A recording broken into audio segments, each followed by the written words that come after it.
আসসালামু আলাইকুম বন্ধুরা, চলে এসেছি প্রতিদিনের মতো নতুন এক রেসিপি নিয়ে। আপনারা দেখছেন গ্রামের মেয়ের রান্না ইউটিউব চ্যানেল। আমার এই ছোট্ট চ্যানেলে তোমাদেরকে অনেক অনেক স্বাগত জানিয়ে আজকে রেসিপি শুরু করছি বন্ধু। আজকে এমন একটা সুস্বাদু রেসিপি তোমাদের সঙ্গে শেয়ার করব বন্ধুরা, সজনের শাক দিয়ে।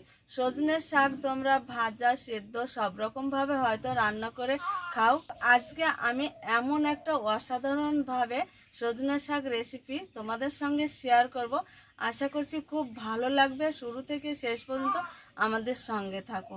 তাহলে চলো আজকের রেসিপি শুরু করে দিই বন্ধুরা। বন্ধুরা দেখো, এইখানে টাটকা সজনের শাকটা আমি পেড়ে নিয়েছি। দেখো খুব সুন্দর শাকগুলাই নিতে হয়।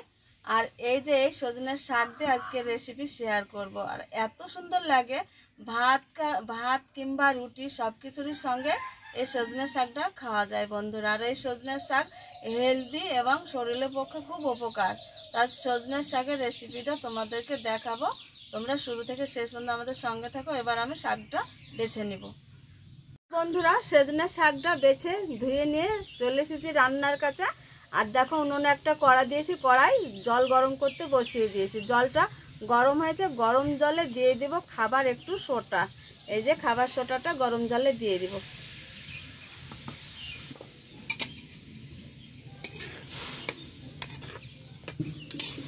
দিয়ে দিব ধুয়ে রাখা সজনের শাক। গরম জলে শাকটা দিয়ে দিব।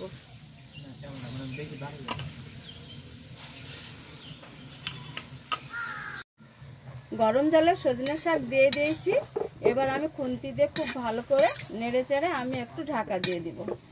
তো বন্ধুরা, সজনের শাক সেদ্ধ করতে বসিয়ে দিয়েছি। এবার দেখে নেব যে কেমন ভাবে সেদ্ধ হয়েছে।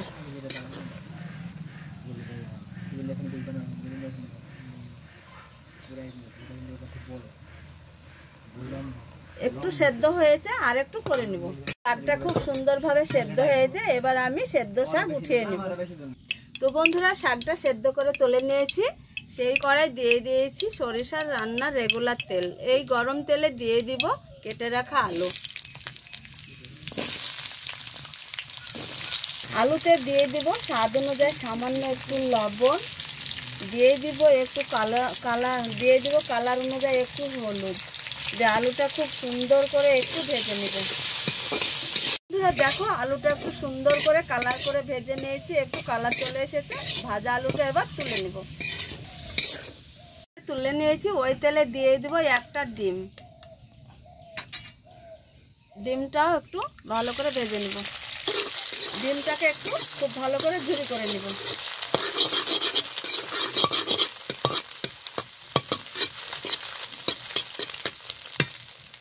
ডিমটা ঝুরি করে নিয়েছি। ভাজা আলুতে ডিমটা তুলে নেব।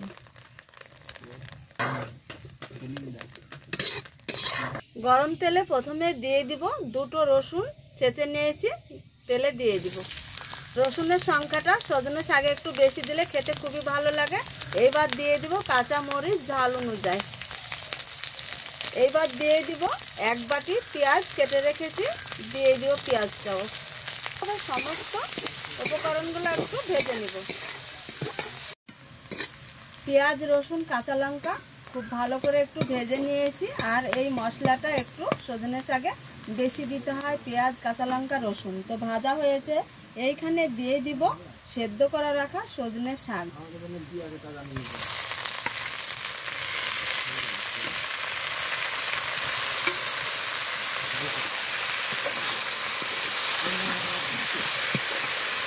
স্বাদ অনুযায়ী লবণ। আলুতে লবণ আছে, তার জন্য একটু কম দিতে হবে সজনে শাকের লবণটা। এবার খুব ভালো করে কষিয়ে নেব শাকটাকে। এবার ভেজে রাখা আলু আর ডিম ঝুরি একসঙ্গে করে নিয়েছি, দিয়ে দেবো সজনে শাকে। সুন্দরভাবে এবার ভেজে নেব। এইভাবে একবার রান্না করে খেয়ে দেখবে বন্ধুরা, খেয়ে তবে আমাকে কমেন্টে জানাবে যে কেমন হয়েছে। তো বন্ধুরা দেখো, সজনের শাক রান্না একদম প্রায় শেষের দিকে। আর দেখে কতটা লোভনীয় তরকারি আজকে হয়েছে বন্ধুরা। এইভাবে তোমরা একবার হলেও অন্তত সজনের শাক রান্না করে খেয়ে আমাকে কমেন্টে জানাবে বন্ধুরা। তো এবার আমি রান্না করা শেষ হয়েছে, একটা প্লেটে উঠিয়ে নেব। তো বন্ধুরা দেখো কতটা সজনে শাক লোভনীয় করে রান্না করেছি। এইভাবে তোমরা রান্না অবশ্যই করবে, করে খেয়ে দেখবে বন্ধুরা। তো বন্ধুরা দেখো সজনে শাকটা কতটা লোভনীয় করে রান্না করেছে, আর দেখতে কিন্তু দারুণ লাগছে, খেতেও অসাধারণ সুস্বাদু হয় বন্ধুরা। তোমরাও এইভাবে রান্না করবে, করে খেয়ে দেখবে, দারুণ লাগে খেতে, খুবই ভালো লাগে। তো বন্ধুরা আজকে যে সজনে শাক কষা করে রান্না করেছি তোমাদের কেমন লেগেছে? আশা করছি খুবই ভালো লাগবে এই সজনে শাকের রেসিপি বন্ধুরা।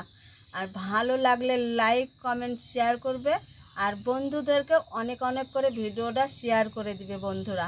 তাহলে আজকের ভিডিও এই পর্যন্ত, এইখানেই শেষ করছি। তোমরা যে যেখানে থাকো ভালো থাকো, সুস্থ থাকো। আর চ্যানেলটা যদি সাবস্ক্রাইব না করো অবশ্যই চ্যানেলটা সাবস্ক্রাইব করে বন্ধু হয়ে পাশে থাকবে। তাহলে আজকে এই পর্যন্ত, দেখা হচ্ছে পরবর্তী ভিডিও নিয়ে তোমাদের সঙ্গে। ততক্ষণ তোমাদের টাটা।